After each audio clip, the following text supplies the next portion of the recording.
¡Ey! ¿Sí sabías que tu cama hace parte también de un ecosistema? Ah, no las creías. Esto y otros datos interesantes más en Este es mi espacio.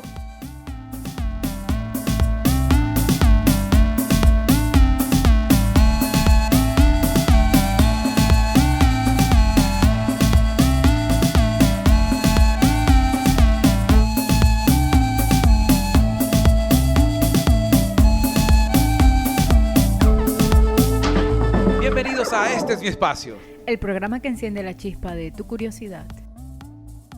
Este es mi espacio es una iniciativa de la Gobernación del Atlántico que a través de su Secretaría de Educación Departamental brinda la oportunidad de llevar contenido entretenido de una manera fresca, dinámica y divertida. Y en esta oportunidad nos acompaña en la mesa de trabajo Andrea López y Haider Utria, su servidor Jorge Salazar.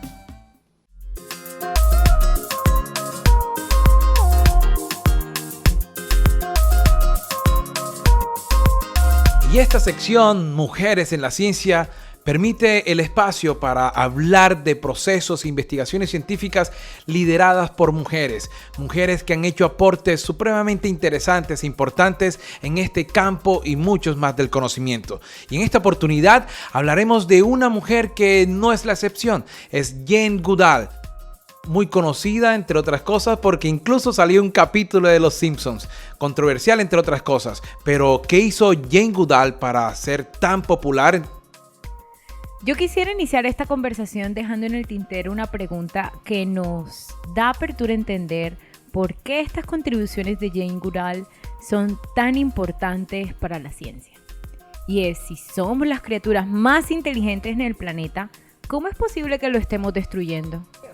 Andrea, Jorge, hoy vamos a hablar de una historia verdaderamente hermosa, una historia de vida, una historia que nos enseña cómo convivir y cómo respetar a los animales, concretamente respetar a la naturaleza. Hoy hablaremos de una mujer que a finales de los años 50 deja todo atrás para irse a África. Se va sin ningún estudio académico, sin ningún grado, pero se convierte y hasta hoy en día se reconoce como una de las mujeres que mayor conocimiento tiene en el área del comportamiento animal, específicamente hablando del comportamiento de los grandes simios. Célebre primatóloga inglesa que ha revolucionado la ciencia desde 1960 por estos métodos innovadores y sus fascinantes descubrimientos sobre la conducta de los chimpancés salvajes en Gombe, Tanzania. Pero bueno, para empezar a hablar de Jane Goodall vamos a remontarnos a los años 40, cuando ella junto a su padre y su madre deciden huir de Londres. Recordemos que para la época estaba en pleno auge la Segunda Guerra Mundial. Es allí, lejos de Londres, en una casa granja que tenía la familia, donde Jane Goodall empieza ese amor, esa curiosidad por el comportamiento en los animales. Para ese entonces ella contaba con solo 10 años y su padre le regala un peluche que para cualquier niño podría ser un juguete más, pero que en ella despertó el interés por el cómo se comportaban estos grandes primates. Desde muy niña pensaba en hacer su vida estudiando a los grandes primates en África. Ahora, años después, ese sueño de niña se convierte en realidad. Porque, bueno, después de la Segunda Guerra Mundial, digamos que la capacidad económica y social de la familia no era la adecuada para enviarla a estudiar en una universidad, por lo que le toca en un instituto hacer estudios de secretaria y de hecho se gradúa como secretaria, trabajo que después toma para retomar sus ganas de ir a África, recolectar dinero. En esta época de hecho vivió en casa de sus padres y cuando tuvo el dinero suficiente viaja, invitada por un amigo, a Nairobi, Kenia. Ya en Kenia, Jane, persuadida por su amigo, busca la manera de reunirse con un célebre antropólogo del momento de nombre Louis Leakey. No se sabe, pero Louis Leakey, una vez conoció a Jane, se da cuenta que tenía las cualidades y las aptitudes para trabajar con él. Le ofrece ese trabajo de secretaria porque era lo que sabía hacer. Recordemos que no tenía un estudio todavía universitario. Ella acepta. Y 3 años después, el señor Leakey se da cuenta de lo que tiene entre manos y le propone que viaje a un lago llamado como el lago Tanganika, en lo que actualmente conocemos como Tanzania, a investigar el comportamiento de un grupo de primates, unos chimpancés. a lo que ella inmediatamente dice que sí. Una vez instalada en ese campamento cercano a la manada de simios a la que el señor Louis Leakey dio el reto de investigar, empezó arduamente día tras día a tratar de localizarlos. Cuando lo hizo, se dio cuenta que los simios a los que investigaba tenían personalidad, tenían emociones. Para ese entonces la ciencia no aceptaba que animal alguno tuviera algún tipo de cualidades o de nombres humanos. Ella fue pionera porque a los animales que investigaba no le colocaba nombres como espécimen 1, espécimen 2, sino que atribuyó nombres. De hecho, el primer macho que tuvo un acercamiento con ella, al tener una barba gris, lo llamó simplemente David Barba Gris. Ahora, la manada estaba conformada por unos 30 individuos, a cada uno le asignó un nombre. Entre otros podemos llamar Goliat, Leakey. Bueno, todos estos nombres tenían mucho que ver con la personalidad de cada individuo. Pero llegó un día bastante importante que marcó un hito en la historia de la investigación de comportamiento animal. Rondaban los mediados del mes de noviembre de 1960 cuando Jane observó a David Barba Gris, uno de los simios que investigaba, y se dio cuenta que a lo lejos, porque lo investigaban entonces todavía con binóculos, que manipulaba cierto artefacto el que introducía en uno de los agujeros de un termitero en el que estaba sentado. Esperó un rato y cuando David Barba Gris por fin decide alejarse, se acerca y se da cuenta que lo que manipulaba era una rama que introducía en esos agujeros donde esas termitas, las termitas soldados, se aferraban con sus mandíbulas, y una vez extraído esa ramita tenía un banquete de termitas.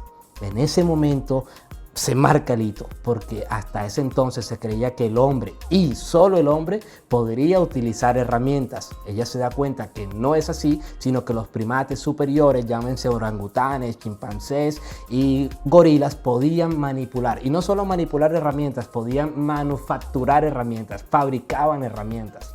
Estas investigaciones que menciona Haider son muy importantes porque también lograron que ella observara la marcada tendencia de los chimpancés a tocarse, a abrazarse, a tomarse de las manos e incluso a besarse. Y además, también podemos observar que el comportamiento de las crías se asemeja un poco a los miembros maduros de su especie, es decir, aprenden imitando. Esto es interesante no solo en la medida del comportamiento humano, de cómo ver el comportamiento humano, sino en la forma en cómo ellos asumen una comunicación no verbal para poder, redundando en la palabra, comunicar o dialogar. Y bueno, estas observaciones que hizo Jane Goodall no solamente nos pone nuevamente esta pregunta con la que iniciamos. ¿Cómo es posible que estemos destruyendo el planeta y los ecosistemas si se pueden asemejar un tanto a lo que nosotros somos como especie? Este ejemplo de esta valerosa y prestigiosa científica demuestra que las selvas, los bosques con su fauna, su flora, no solo deben llamar a nuestra sensibilidad para su conservación, sino también a la importancia del estudio de la ciencia como una forma de despertar y ver el mundo.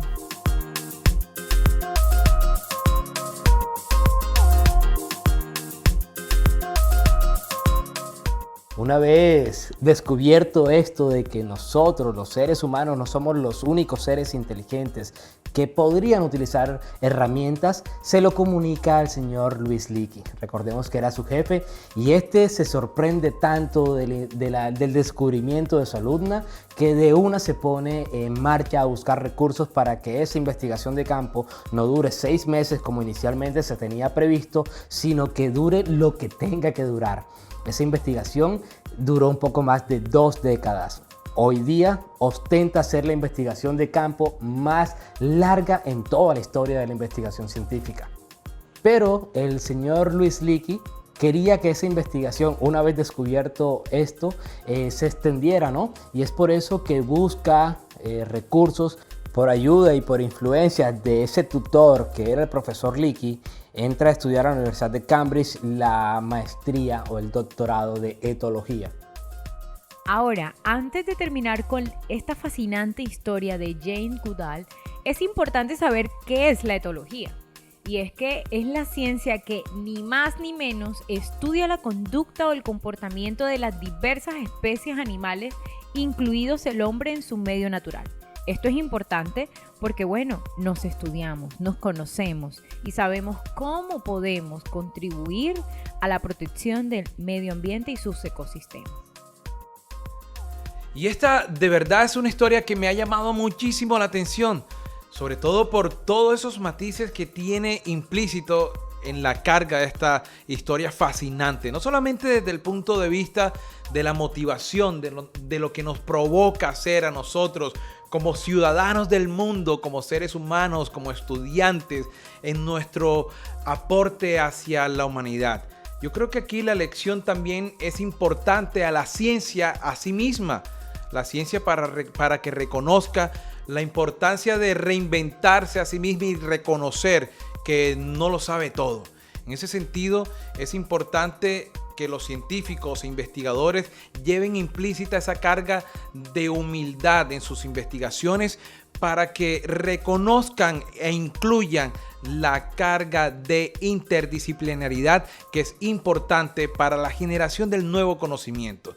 Esta persona, Jane Goodall, hizo tantos aportes especiales en la ciencia que es incluso hasta ahora una de las mayores etólogas de nuestro siglo. Y es precisamente porque la ciencia en el génesis de toda esta historia se decía que no tenía aportes de estudios de pregrado en los que pudiera hacer contribuciones importantes a la ciencia, pero fue precisamente eso, ver el mundo, la ciencia, esa investigación de una manera tan diferente a lo que ya venían acostumbrados los científicos, que no era que el propio Homo sapiens sapiens era el único que tenía la potestad y la capacidad de utilizar herramientas, sino que estos animales, estos primates podían enseñarnos mucho, incluso para el propio entendimiento del ser humano y sobre todo de la protección de nuestros recursos naturales y cómo convivir en este ambiente, en este medio de una manera más amigable con el mismo.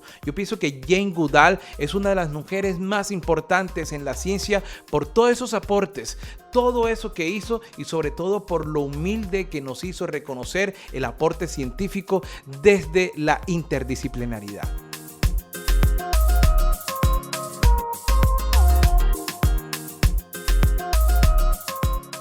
Y con esta historia de Jane Goodall terminamos esta sección que nos llama mucho la atención de mujeres en la ciencia.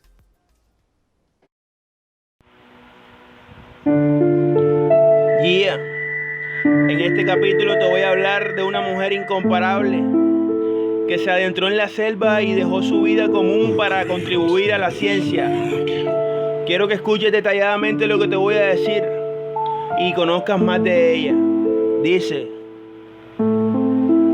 su padre un hombre de negocios y su madre joven novelista, en aras de que el sueño de esta niña sea realista, que era ir al África, no lo perdía de vista. Pero como siempre surgen cosas imprevistas. Desde pequeña edad soñaba con los animales, cuidarlos, amarlos, para ella eran muy especiales. La gente no creyó y se le empezaron a burlar, diciéndole que sueñe algo que pueda alcanzar. Pero su madre le decía que nunca se rindiera, por más adversidades que en esta vida existieran, que todo lo que ella quisiera le pusiera empeño. Y así poquito a poco se le realizó su sueño. En el 54 a Louis Leakey conoció. Él era un antropólogo al que ella fascinó por su destreza en el campo y su dedicación, pero en la ciencia ya no tenía certificación. Ese detalle a Leakey lo tenía muy preocupado, por eso le envió a Cambridge para hacer un doctorado. Se dieron cuenta que tenía mucha visión, ya en Tanzania la esperaba la investigación.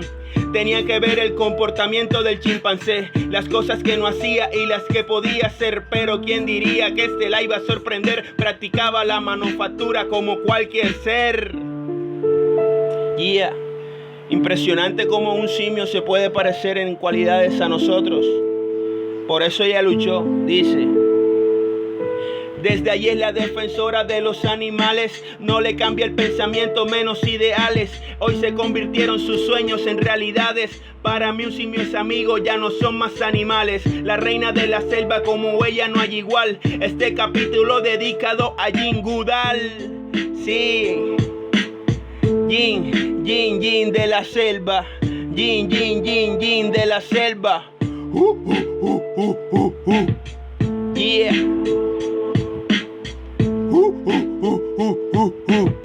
Xavi Lozano en el beat. Yeah. Este capítulo es para ti. Yin de la selva.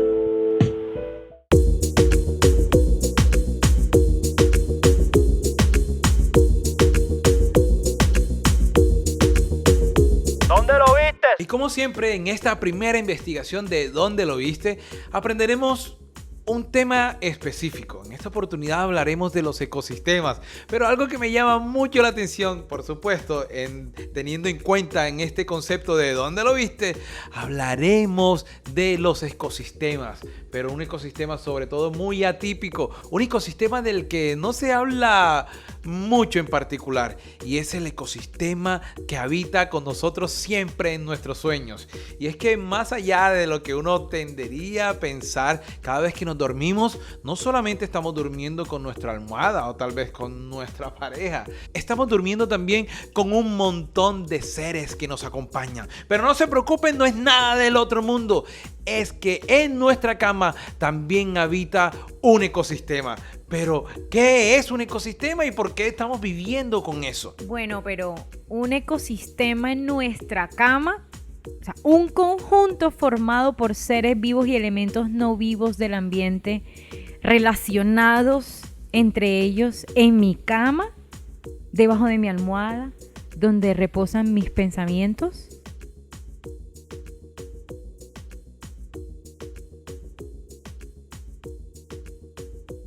Y es que, Andrea, a mí me llama mucho la atención porque a veces pensamos que alguien nos acompaña más allá de nuestros sueños, en nuestra propia habitación. Y el tema es que sí, pero no es tan místico y sobrenatural como pensaríamos. El cuento es que con nosotros también conviven una cantidad de animalitos invisibles para nuestros ojos, pero por supuesto están ahí conviviendo con nosotros en ese ecosistema al que le llamamos casa. Un ecosistema, así como lo dices, Andrea, es un conjunto de animales que conviven y existen con elementos vivos y no vivos. Incluso nuestra cama es un elemento no vivo, pero que hace parte de un elemento fundamental para que esta vida, como la que no sabíamos que existía, pueda funcionar de esta manera. ¿Me estás queriendo decir que tengo todo un zoológico invisible en mi cama? Todo un zoológico, incluso pueden existir más animales que en nuestros propios zoológicos locales. Hay un montón de animales y ellos han encontrado todas las condiciones ideales y perfectas para poder sobrevivir y pasarla espectacular en ese gran parque de diversiones que es para ellos la cama. La cama para ellos es todo, es vital para que puedan no solamente vivir, sino reproducirse y además vivir de nuestro propio sueño y además de nuestros sueños como si fuera poco. Estoy consultando sobre esos ácaros de polvo porque me intriga saber quién comparte mis pensamientos. Y es que veo que miden 0,2 y 0,5 milímetros. No pueden verse a simple vista, pero pertenecen a una subclase de ácaros que habitan en casi todos los lugares del mundo. No me puedo imaginar eso. ¿Quién estará pensando en lo que yo pienso?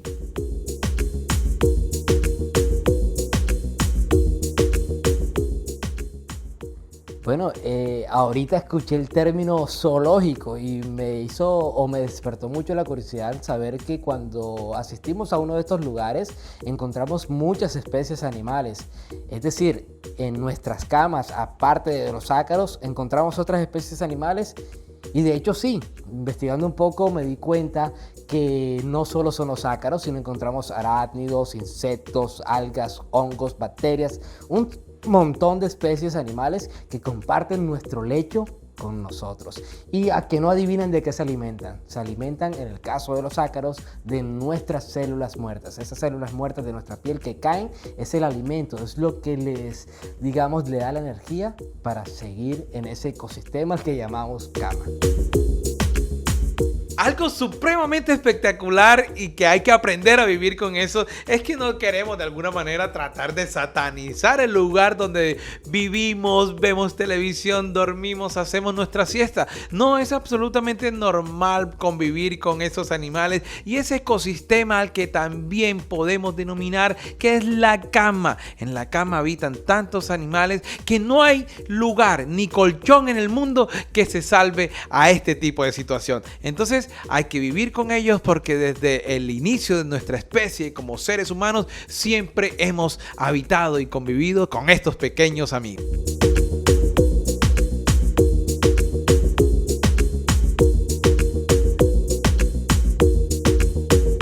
¿Dónde lo viste? Y en esta siguiente investigación de ¿Dónde lo viste? Nos recuerda mucho a nuestro personaje en La Mujer de la Ciencia del Día, Jane Goodall, que de alguna manera era esa especie de Tarzán que convivió con primates para tratar de entender un poco ese comportamiento animal. Y es que precisamente de eso hablaremos ahora. Y es de cómo un ser humano puede adquirir comportamientos animales para tratar de entender cómo ellos se relacionan con el mundo, con el ambiente y cómo nosotros también, por supuesto, podemos entender y aprender de ellos muchísimo más. Esta es la historia de Tom Twight, que adquirió y se hizo prótesis y se hizo parte de esa manada de cabras para entenderlas muchísimo mejor. ¿Sí sabían eso? Experimentar desde la perspectiva de un animal. ¿Dónde lo viste? Seguro. Es que el Tom White, este tipo que se dedicó a estudiar, aunque él mismo reconoció que inicialmente lo hizo de una manera para tratar de distenderse de su cotidianidad y su mundo diario, hizo aportes tan importantes para la ciencia que incluso hasta hoy en día le han sido merecedores de muchos premios de biología. Y es que adquirió ciertos comportamientos de las cabras para tratar de involucrarse con su total comportamiento diario. Incluso llegó no solo a comer lo que comían las cabras, sino de hacer prótesis que lo hacían caminar y comportarse como ellas. Eso es que de alguna manera se convierte en el Tarzán de las cabras.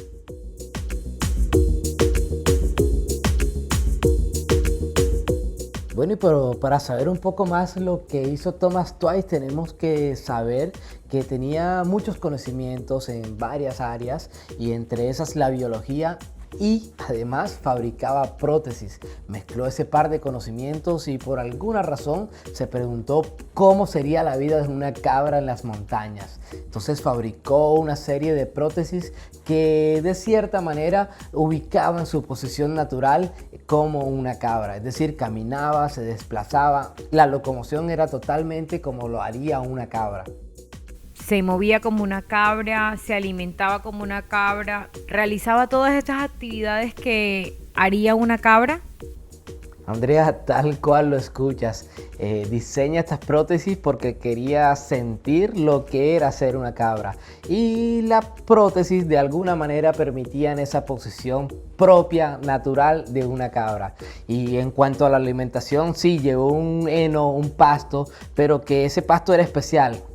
Sabía hierba, tenía apariencia de hierba, pero los carbohidratos, azúcares, proteínas que contenía servían para la alimentación que tenía que tener él en los 3 días que duró la investigación de campo.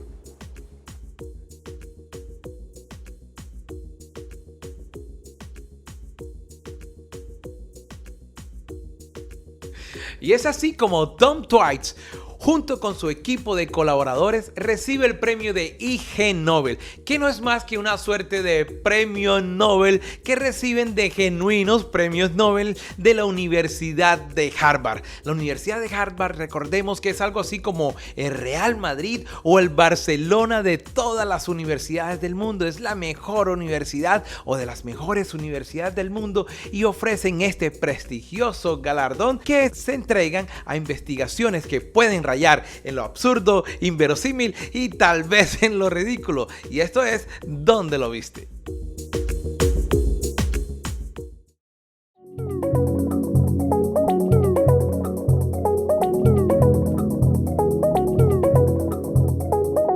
Y ahora, en una de las secciones que más nos gusta, porque aprenderemos el por qué la astronomía ha sido tan especial y ha llamado tanto la atención de casi todas las civilizaciones que han existido sobre la faz de la Tierra.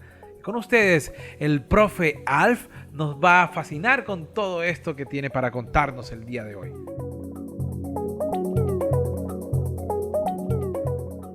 Hola amigos, soy el profe Alf y hoy como siempre estaremos compartiendo las maravillas del universo.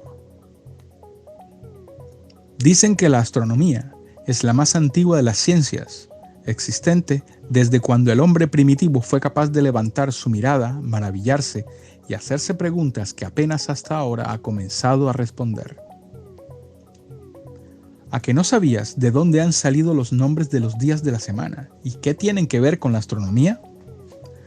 Por increíble que parezca, el día lunes está dedicado a la luna, el martes al dios y al planeta Marte, el miércoles a Mercurio, el jueves a Júpiter, el viernes a Venus, el sábado a Saturno y finalmente el domingo, que no se ha dedicado a ningún dios mitológico romano y a ningún planeta, pero sí al dios de los cristianos a quien se referían como Dominicus, en latín, el Señor. Pero en inglés aún sigue siendo el día del sol, Sunday. Si fuésemos extraterrestres y estuviéramos curioseando por aquí, seguramente pasaríamos de largo sin encontrar mucho interés en un pequeño mundo que desde lejos parece no ofrecer nada. Sin embargo, de cerca la historia es muy distinta. Nuestro planeta es único. La Tierra, una roca esférica de 12.756 kilómetros de diámetro, es tan pequeña que muchos le han dado la vuelta usando botes a motor, botes a vela, globos, aviones e incluso hubo alguien que lo hizo a pie. En la era espacial ha sido muy común que una nave tripulada haga órbitas terrestres. De hecho, mientras estoy hablando, 6 astronautas viajan a bordo de la Estación Espacial Internacional dando una vuelta a la Tierra cada 93 minutos. Y durante todo lo que va corrido del siglo XXI, ha habido alguien en el espacio.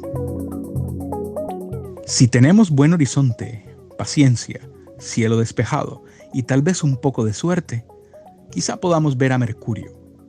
Nunca se aleja del Sol, así que solo es posible verlo por un tiempo muy corto, al atardecer o al amanecer. Recibió este nombre en honor al dios romano hijo de Júpiter. Es el planeta más cercano al Sol, rocoso, parecido a la Luna, y con una temperatura que en el día alcanza los 350 grados Celsius. Después de los atardeceres y antes de amanecer, también es posible ver al planeta Venus, el cuerpo celeste más brillante del cielo nocturno después de la Luna. Recibe este nombre por la diosa del amor, la belleza y la fertilidad en la mitología romana. Pero el planeta Venus solo es bello cuando lo miramos de lejos, porque su temperatura supera los 500 grados Celsius aún en la noche, debido a su densa atmósfera que atrapa la radiación que recibe del Sol. Después de Júpiter y también visible desde la Tierra, está Saturno, el verdadero señor de los anillos. A simple vista, diferenciable como un punto amarillo pálido. Se trata de un planeta gigante de gas con hermosos anillos que giran alrededor de su zona ecuatorial. A pesar de ser tan grande, es sumamente liviano. Y si hubiera un mar lo suficientemente grande para contenerlo, flotaría. No sabemos cuántas lunas tiene Saturno, pero hasta ahora se han descubierto más de 80 que son seguras y al menos unas 200 sin confirmar. La más grande, Titán. Los siguientes planetas en orden desde el Sol no son visibles sin ayuda y fueron descubiertos después de que se inventara el telescopio. Son el caso de Urano, otro gigante de gas azul, con anillos y al menos 27 lunas, y Neptuno, el último de los grandes planetas de gas, lejano, frío, también con anillos y 14 lunas descubiertas hasta la fecha.